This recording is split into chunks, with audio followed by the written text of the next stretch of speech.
Caitlin Clark helps Fever fend off Phoenix Mercury rally in 98-89 win. The Phoenix Mercury's 3 U.S. Olympic team members couldn't keep up with her Friday night.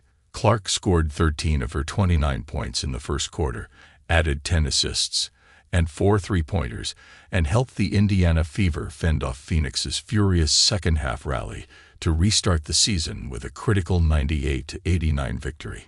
You knew they were going to come in here with a lot of confidence, with 3 people that have won gold medals, said Clark, who was left off the Olympic roster.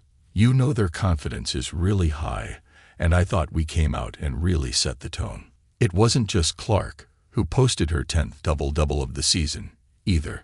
Kelsey Mitchell made 6 three-pointers and finished with 28 points, and Aaliyah Boston outplayed Brittany Griner, finishing with 14 points and 9 rebounds, as the Fever swept the 3-game season series to add even more fuel to the budding rivalry between Clark and 3-time WNBA champion Diana Taurasi.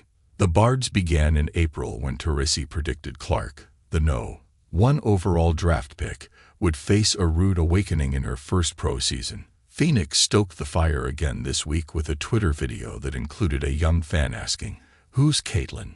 I'm here for Taurasi." Twice during the game, brief scuffles broke out, including one between Mitchell and the Mercury's Natasha Cloud that resulted in double technical fouls.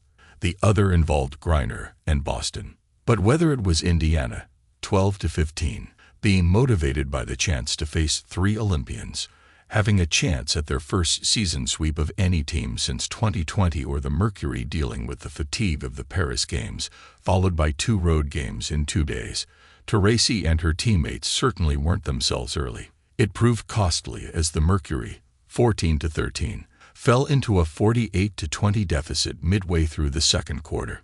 "I think you can see it in their faces, they're tired," Mercury coach Nate Tibbetts said. "There's going to be better days for sure. We've just got to understand these games are going to come quick here, but I know all 3 of them are ready to sleep in their own beds." While one Olympic gold medalist, Kahleah Copper, finished with 32 points and 8 rebounds, Phoenix's other 2, Taurasi and Griner, combined for just 12 points in the first half.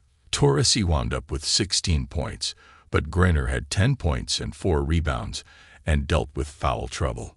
Still, the weary trio found a way to spur a comeback. Phoenix cut the halftime deficit to 54-37 and opened the second half on 25-7 run to take a 62-61 lead late in the third quarter.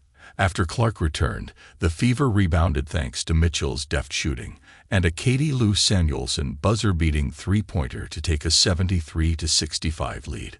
The Fever never trailed again in front of another sellout crowd. "Yeah, it was pretty fun. I think we came out with a lot of energy," Clark said with a smile when asked about the fast start.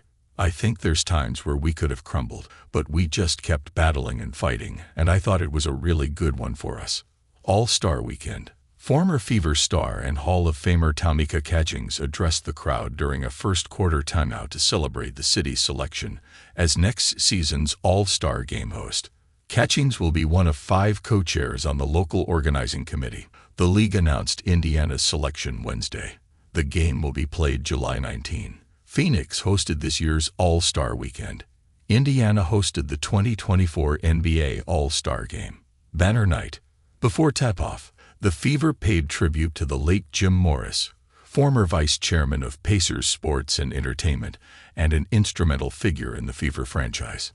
He died in mid-July. Following the video, the Fever unveiled Morris' banner in the rafters. He's the 9th player, coach or executive to be so honored, and the first to have been honored for both the Fever and Pacers franchises.